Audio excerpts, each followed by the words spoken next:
Okay guys, let's take a look at this fight that's happening this weekend here in the UK between Kell Brook and Matthew Hatton.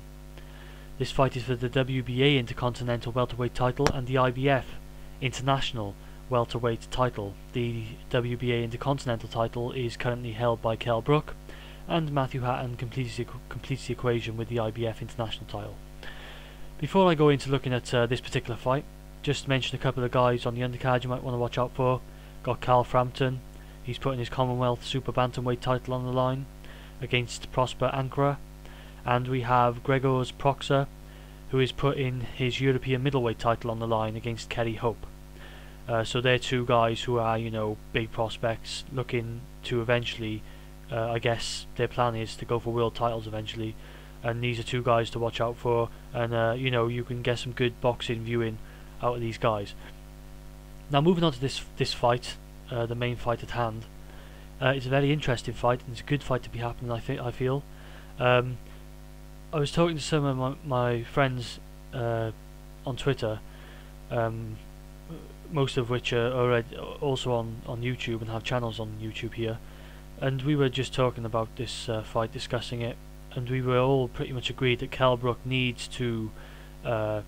Well, essentially, he needs to get a stoppage victory here. He needs to make a bit of a noise, a bit of a splash, to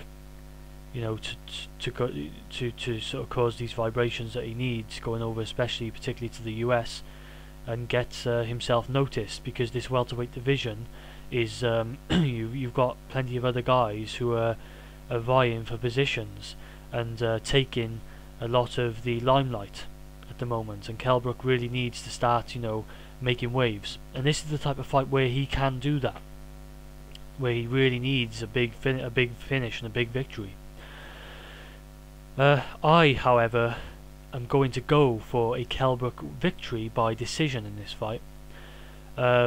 It's a tough one to call, but I'm going for the decision victory because at the end of the day I feel that Matthew Hatton's experience will pull him through, and I actually think he's going to be quite competitive in this one. So let's look into it. Let's first of all take a look at Matthew Hatton. In this fight he obviously needs to keep a solid defence and be wary that Kell Brook does have power. He has power to stop you, and Hatton needs to be aware of that. On the flip side, Matthew Hatton unfortunately doesn't seem to have to carry a lot of power in comparison with Kell Brook. So these two guys are going to have different game plans and different ways of looking at this fight and ways that they can win, I suppose. So yeah, Hatton needs to keep a solid defence. What Matthew Hatton does really well, is something you really see guys mostly doing in the gym when they're sparring, or doing the pads, particularly with their trainers, is he uses a lot of good arm blocks. He uses his arms to block shots, and he often in a real situation, in a real fight. I don't really see it that often, but I've seen him on a few occasions. He does use those arms to block punches. He does it very, very well, very effectively, and that's something he can try and employ in this fight, because he's going to have to use everything that he can to fend off a skilled fighter, a good technical fighter like Kell Brook, who is obviously quite slick. He needs to keep his left hand higher in this fight, I feel. He needs to watch that, because he's susceptible sometimes to getting caught with that right hand, and it's something that Kell Brook can look to try and exploit, because Hatton does tend to keep his left hand a bit low, and he does leave himself a little bit exposed sometimes, so he just needs to be wary of that, coming into this fight. I would say another thing that he tends to do, which he needs to especially focus on in this fight, is to vary his punches, particularly look for those body shots, and early on he needs to start trying to wear Kell Brook down early, trying to slow Kell Brook down, because Brook is going to probably have the speed and technical advantage. He's got youth on his side, so Hatton needs to look towards that body and try and sort of slow down and control Kell Brook a little bit, as much as he can from early on. Try and disrupt Kell Brook's rhythm. Don't let him just get off to a flying start, and you're not touching him. It's going to be difficult to catch Brook up top because he's quite slick. He needs to look at that. Hatton needs to look for that body, and good. If he invests in good body work early on, I think that's going to pay off well for him coming towards the end of the fight. Also, he mustn't let Kell Brook come forward and dictate the pace and push him back. He needs to come back with his own aggression, even if he's not, showing a lot of power. He needs to, like I said, be trying to work that body where you're gonna feel, you tend to feel more power if someone goes low on you than they go high, particularly because a lot of the time people struggle to defend that area. And also, I think what's key in this fight, he's going to have to use all of his experience, obviously. He's going to have to try and use all the tactics, all the tricks he's learned, and he's going to have to, at times, he's going to be forced to absorb some pressure from Kell Brook. He's going to have to absorb it, but like I said, he's going to have to come back with his own stuff, so that Kell Brook doesn't, fight, plant pressure on him on the front foot constantly. Moving on to Kell Brook, like Matthew Hatton, needs to vary his punches.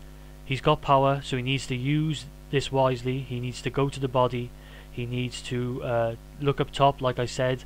Sometimes Hatton leaves his head exposed. He needs to look for counters, because Matthew Hatton, sometimes when he's coming forward and he's in full flow attack, he is the type of guy who will leave his chin out there, I feel. Particularly when he's got his opponent on the ropes. If Kell Brook even could lure him in, and when Hatton's got him on the ropes, Hatton tends to go for some body work, and while he's down there focusing on the body, his head's exposed. Kell Brook can just quickly look for that nice little counter sweet shot.